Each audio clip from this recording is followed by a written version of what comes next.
Hello. Now we'll study the conduction in detail. So as we have studied in the previous topic, previously, that during the conduction, the sender and receiver exchange the heat with the help of medium's particle. And the medium's particle, they only vibrate with respect to their mean location. They don't move along with heat. Only the heat moves.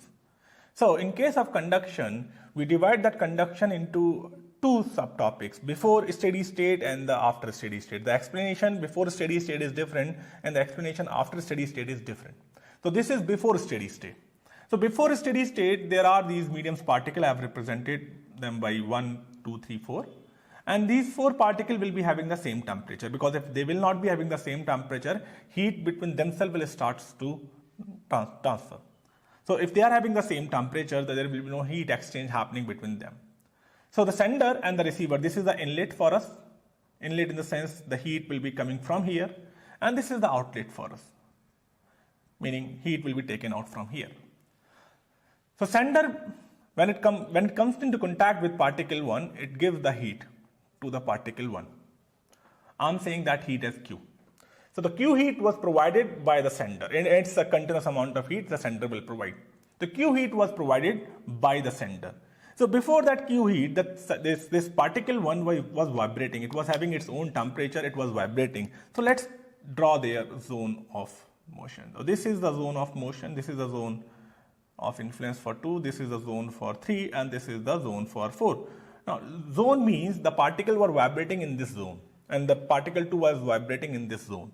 And there was no overlapping because they were steady state. In between they were at steady state.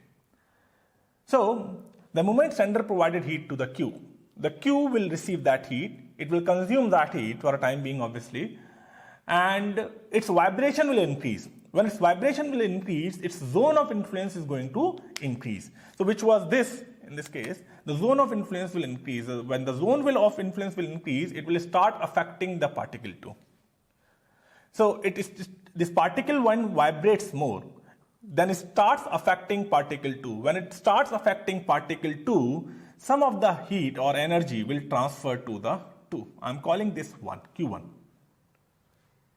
So because it is affecting, it's like crowded place and one guy is moving. So because of that one guy, all the other guy will also start moving. They have to move. So the particle 2, when it gets affected by 1, it receives some energy, Q1, from the 1. And the moment the particle 2 will receive this energy, its own zone of influence will also increase. Not like 1, little less than 1, because it is not getting the same amount of heat the 1 was getting. So because the 2 will have the bigger zone of influence, the 3 will also get affected. And when the 3 will get affected, this is when the 2 will give the Q2 heat. So the thing is, getting affected is, in a way, is transferring the heat. So the motion of 2 is affecting the motion of 3, and that's how the heat gets transferred. That's how the energy gets transferred in terms of kinetic energy. And the same will happen for 4 also. And the 4, let's say, is giving Q dash heat to the receiver. Now, if you can see here, the particle 1 is getting the Q heat. It is sending the Q1 heat. So this Q minus Q1 heat, where this heat is going. And similarly for 2, Q1 it is getting and the Q2 it is sending. So Q1 minus Q2 for the second, where that amount of heat is going. So the Q minus Q1 amount of heat is being absorbed by 1. It is being absorbed by particle 1. And because of this absorption of this heat, the temperature of the point 1, particle 1 will increase. So it will be having more vibration. Okay. So this process, if you have seen, the Q was the amount of heat sender was sending, and the Q dash was the amount of heat receiver was receiving. So Q minus Q dash was being absorbed by the medium. So this Q, the sender is sending the heat continuously. So one more time it will send the heat. One more time I'll draw these particles. 1, 2, 3, 4. So once again the particle 1 receive Q heat. So its zone of influence, which was till this point, it will further increase. And when its zone of influence further increase, it will further influence the particle 2. So during that influence, as we already know, it will transfer the heat, and I'm calling that Q1 dash. I'm not saying it will be an equal amount of heat. It will transfer because both the cases are different. They were having different temperatures there. Similarly, zone of influence of 2 will increase, so 3 will get affected, and the Q2 dash, similarly Q3 dash, and will have Q double dash. So one more time, when the heat was provided to the sender to the medium, heat is getting transferred from 1 to 2 to 3 to 4 by the increasing of zone of their own influences. So in terms of kinetic energy, some portion of heat transferred to 2 in terms of kinetic energy, then 2 to 3 in terms of kinetic energy, and finally received by the receiver. One point we have to see here, this time the particle 1 is absorbing Q minus Q dash heat. The thing is, this is the heat particle 1 is absorbing, Q minus Q dash. So it is sending the Q1 dash. So this Q1 dash, the amount of heat transferred by the 1 this time, the Q1 dash will be more than Q1.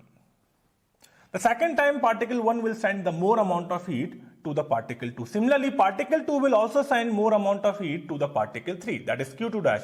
So the Q2 dash will also be more than Q2. So amount of heat absorbed by the particle 1 or 2, and second time, which is Q minus Q1 dash, it will be less than Q minus Q1.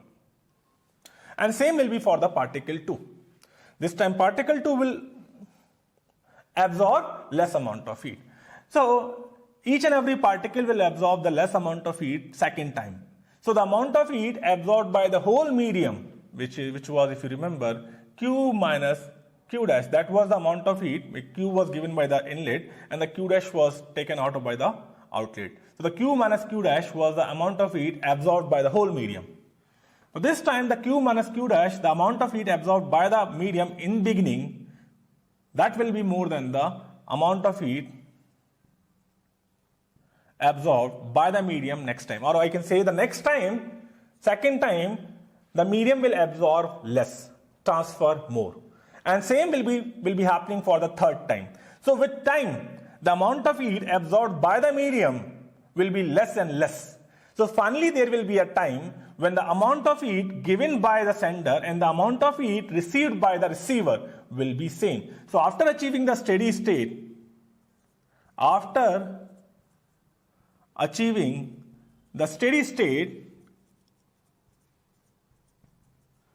the amount of heat given by the sender, I am calling that QS, will be same as the amount of heat received by the receiver. I am calling this QR. They will become same. The same amount of heat, whatever amount of heat the sender is giving, the same amount of heat will be taken out by the receiver after achieving the steady state. So let's make the picture. So after steady state, let's see what will happen. So there will be particle 1, particle 2, particle 3, and particle 4, and there will be our receiver, and there is our sender. So the particle 1 will be having temperature T1, T2, T3, and T4. They are the temperatures of these 4 mediums particle. So after achieving the steady state, the system will be providing, or sender will be providing Q amount of heat to the T1. But with that Q amount of heat, the particle 1 will be having its maximum vibrational zone, corresponding to the Q amount of heat. If you increase the further Q amount of heat, all things will get rearranged. So it will not take any heat out of this given heat. So it will transfer complete amount of heat. Same will do the 2, 3, and 4. So each and every particle will be at their maximum zone of influence at that time. Maximum zone of influence corresponding to this Q. If you increase the amount of heat given to the system one more time, the steady state will be disturbed, and one more time this whole process will go on.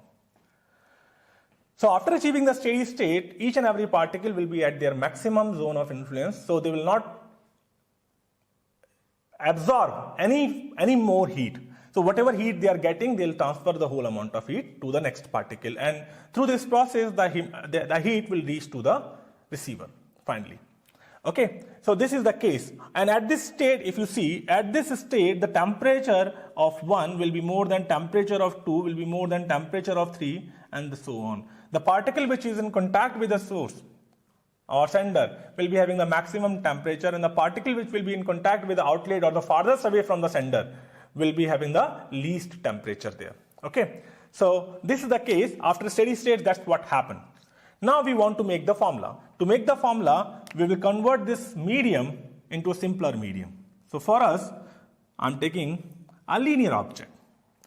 Linear object is there. It can be a rod kind of object, and here you are having the sender or inlet, and here you are having the receiver or outlet, and this is my medium. The length of the medium is L, and the cross section area I'm defining as capital A. So sender, after achieving the steady state, obviously after achieving the steady state, sender will be sending the Q amount of heat. I'm using the dot here. This dot represents dQ by dt. This is the rate of heat flow because this heat is given continuously. This is dQ by dt. And at the same time, receiver will receive the heat, and that will be same because after steady state, both become same. Okay, so the amount of heat given by the sender, rate of amount of heat given by the sender and the rate of amount of heat received by the receiver will be same after achieving this steady state. So at that state, every point, this point will be having higher temperature, this point will be having lower temperature because we already studied that.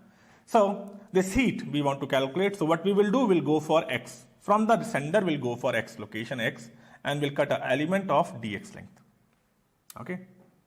So temperature here, since it is decreasing, temperature here I'm assuming as Tx as a function of x. So temperature here will be equals to Tx minus of dt. Because see, as you are moving away from the sender to receiver, the temperature is continuously decreasing. So dt is the drop in temperature corresponding to this width, dx width. Okay. So after achieving the steady state, and when we have uniform cross section medium, if I calculate the Q, this Q is proportional to A. First of all, it's a cross section area. Now why it is proportional to A? As you can see here, this sender is giving heat directly to the one particle. More number of particle, more amount of heat the sender will be able to give. And the number of particles here at this here will be proportional to the cross section area. More will be the cross section area, more number of particle will be here. So that's why this Q, amount of heat given by the sender to the receiver, is proportional to the cross section area. It is proportional to the temperature gradient also. Gradient, not rate. Temperature gradient means how fast the temperature is decreasing as you move towards the receiver. You see, if there will be higher temperature gradient, the amount of heat will be more there. The more amount of heat, the faster rate of heat will be getting transferred from the sender to the receiver. Okay. So if you combine these two, on combining, we'll have Q proportional to A dt over dx. Upon combining, we'll have this relationship. So we have to introduce a proportionality constant here, and obviously we have already accounted for the dimensional aspect, that is A and dx. That is the dimension of medium. So we need a constant which will account for the internal property of the medium. So that is K, that we define as K. So Q is equals to Ka dt over dx. That becomes the formula where this K is completely independent of external properties or dimensional properties of the medium. It only depends upon internal properties of medium. Internal properties means the density, what kind of material it is. Medium, internal property of the medium. This K is known as conductivity constant or coefficient of conductivity. Conduction constant or coefficient of conductivity. Its value is generally provided to you by the examiner. He will always provide you this value. The cross section area also he will provide you, and the dt over dx he will also provide you. Sometimes he provides the temperature as a function of x. So in that case, by differentiating that function, you can calculate the dt by dx. And if you put the value, you will be able to calculate the amount of heat which is getting transferred at that instant. And as you can see, if the dt over dx is 0, and that will be 0 if the medium throughout is having the same temperature. If dt over dx is 0, the amount of heat Q transferred will be 0. So you see, to transfer the heat through the medium, with the help of conduction, through the process of conduction, you need to have a temperature gradient. If you don't have the temperature gradient, the heat will not get transferred. So, you see, one more time we want to summarize this thing. We were having the sender and the receiver, and the particles were there. And this was before the steady state. So, since sender was in contact with particle 1, it provided the Q heat. With the help of, with the taking of, when the one particle takes the Q heat inside, it vibrates more, because the vibration or kinetic energy of the particles is proportional to the energy they receive. So when they will vibrate more, it will start influencing the particle too. It is similar to the concept as a classroom concept. They are like a class. They are within the class. And the class is completely packed. So if any one of the students start getting excited, it starts moving. So when he starts moving, it starts affecting the others. So the thing is, the moment the one particle will be moving, other particle tends to move. There is some portion of the kinetic energy of the particle 1 will transfer to the 2 because of their collision, you can say, or the influence. So the particle 2, through this process, the one particle will provide the Q1 heat to the 2, and same thing the 2 will do to 3, and it will go on. So the Q minus Q1 is the amount of heat absorbed by 1, and similarly Q1 minus Q2 will be the amount of heat absorbed by 2, and it will go on. So the sender is not giving the heat in one go. One more time it will go, it will give the heat to the 1, and similarly the next time when the Q heat will be given to the 1, it will transfer the Q1 dash heat, and this Q1 dash will be a little bit more, it will be little bit more than the previous case, because this time the one particle is a little bit more satisfied. And the same thing will happen with 2 to 3 and 3 to 4, and it will go on. So there are two things, the amount of heat transferred by the 2 to 3 and the amount of heat retained by the particle. So with time, the particles will tend to transfer more and more heat, and they'll tend to receive or retain less and less heat. So the energy received or heat received by the medium with time is going to decrease, and finally there will be a time when medium will not retain any amount of energy. It will send whatever amount of energy it is getting. Okay, so that's this case.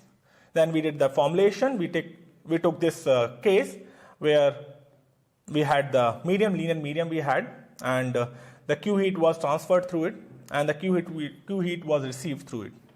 And the formula we made, this was the formula, and the K we defined as internal property of the medium, conduction constant. Thank you.